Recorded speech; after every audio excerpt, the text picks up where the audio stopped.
Di pa rin ako makapaniwala. Parating mo kaming kasama pero wala ka man lang sinasabi sa amin. Ashley,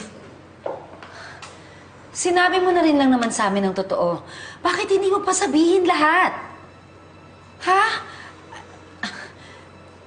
Ano? Huwag mo naman sana kaming gawing parang mga tanga dito. Ano ba? Mami, huwag na kayo magalit kay ate. Diana, hindi ako nagagalit. Nag-aalala lang ako sa kapatid mo.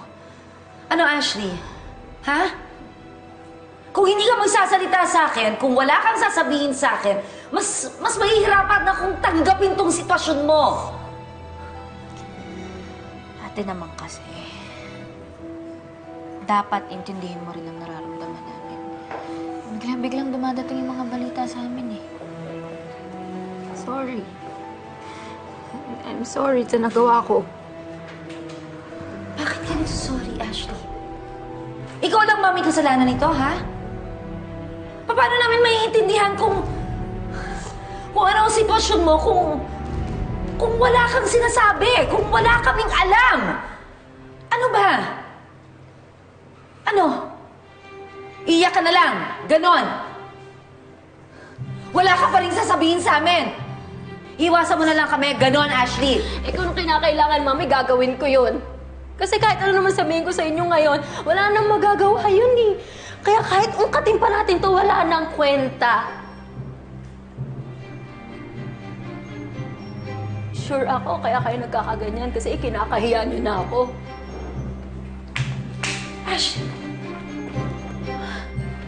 Ashley, kausapin mo ako! Ashley!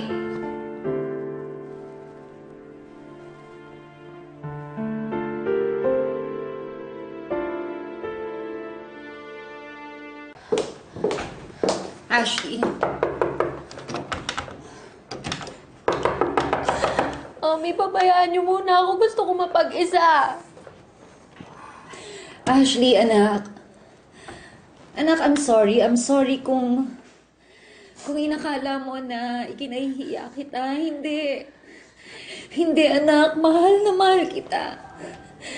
Gusto ko lang maintindihan kung paano nangyari to. Mami, tama na, please. Gusto ko munang manahimik.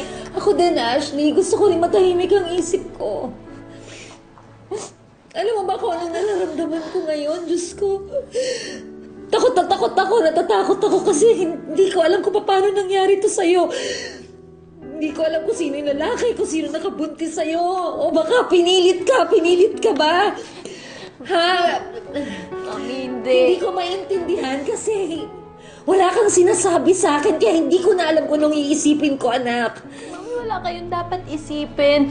Walang gumawa sa akin ng masama. Ako may kasalanan ng lahat ng to. Ako yun na wala ng kontrol. Hindi lang ikaw ang gumawa nito, Ashley. Sino yung lalaki? Sino ang ama ng pinagbubuntis mo? Sabihin mo sa akin. Pasensya ka na, Mami. Pareho po kasi kaming hindi handa sa pagdating nitong baby na to. Kung ako nga hindi makaharap sa inyo, siya pa kaya. Please, huwag naman na natin siyang idamay.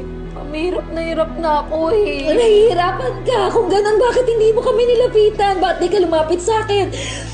Sa kapatid mo, si Diana.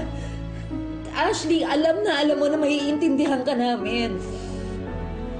Anak, mahal na mahal ka namin. Andito lang ako. Andito ang kapatid mo. Andito kaming pamilya mo.